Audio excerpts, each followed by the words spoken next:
নমস্কার বন্ধুরা, এবার আমরা মিতালের বকবকে রিভিউ করতে চলেছি এক্সট্রাকশন 2 এর ট্রেলার নিয়ে। ট্রেলারটা কি? এবার ঘটনা হচ্ছে যে এই যে সিনেমাগুলো না আমি ঠিক লজিক বুঝে পাই না। যখন এক্সট্রাকশন 1 এসেছিল তখনও আমি দেখিনি সিনেমাটা, মানে না দেখারই চেষ্টা করেছিলাম, পরে দেখেছিলাম। সিনেমাগুলো মেন বক্তব্য হচ্ছে অ্যাকশন, এছাড়া সিনেমাগুলিতে যে গল্পটা থাকে সেই গল্পটার বা সেই গল্পের যারা নায়ক নায়িকা, অর্থাৎ যারা আর কি মেন গল্পটা তার ওপর মারামারিটা হচ্ছে, তো সেখানে মেন গল্পটার খুব একটা চান্স থাকে না। বাংলাদেশে হয়েছিল এক্সট্রাকশন 1, সেখানে আমার এডিটিংটা একদম ভালো লাগেনি, কারণ বাংলাদেশে এত হলুদ নয়। প্রথম কথা, একেবারে সেই যাবে সেই হলুদ বাল্ব জ্বালালে যেরকম লাগে, একটা ওয়ার্ম টোন, স্পিয়ার টোন এটা নেওয়া হয়েছিল, কিরকম বিচ্ছিরি দেখতে লাগছিল জিনিসটা।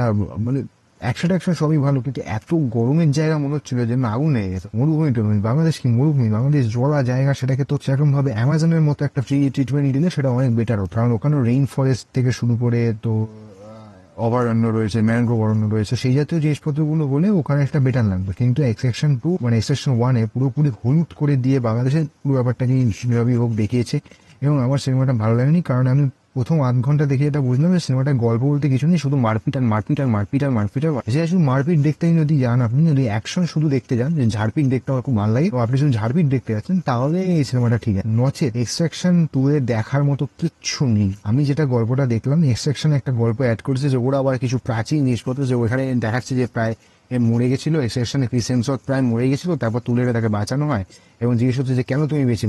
তো সেখানে একটা কারণ দেখা যায়, সম্ভবত ফ্যামিলির একটা অ্যাঙ্গেল এখানে আনতে পারে, এবং এটা লাভ নেই, কারণ পুরো গল্পটা এক্সট্রাকশন মানে হচ্ছে বের করা কোথাও থেকে একটা কাউকে একটা কোথাও থেকে একটা নির্গত করা।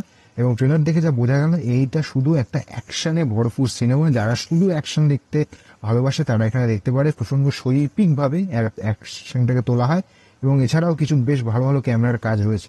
কিন্তু যদি আপনি গল্প বা ড্রামা বা মনে করেন যে বলিউড সিনেমার মতো অ্যাকশন ড্রামা সব একসাথে থাকবে এবং সেই মজাটা আপনি পাবেন, সেটা কোনোদিনও হবে না। কারণ এখানে শুধু অ্যাকশন মানে অ্যাকশন, শুধু মারামারি। একটা সময় কি আপনার মনে হবে এত মারামারি করছে কেন? এটা আমার এক্সট্রাকশন 1 দেখার সময় মনে হয়েছিল যে এত মারামারি করছে, এত মারামারি না দেখলেও হতো। তো আমি আধ ঘন্টা না 45 মিনিট দেখে সিনেমাটা বন্ধ হয়েছিল।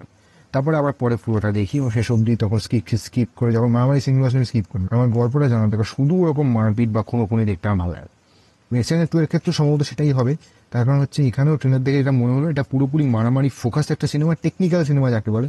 এখানে টেকনিক্যালি ম্যাথমেটিক্যাল ইকুয়েশনের মাধ্যমে সিনেমা বানানো হলে যেরকম হয় সেটা হয়। প্রচন্ড মারপিট, ঝাড়পিট, গুলি ঘুষো ঘুষি এসব রয়েছে, এবং তারপরে সিনেমাটা বেরিয়েছে। ব্যাস এই হচ্ছে সিন। তো আজকের মতো এখানেই রাখছি। নমস্কার, আবার অন্য একটা এপিসোডে দেখা।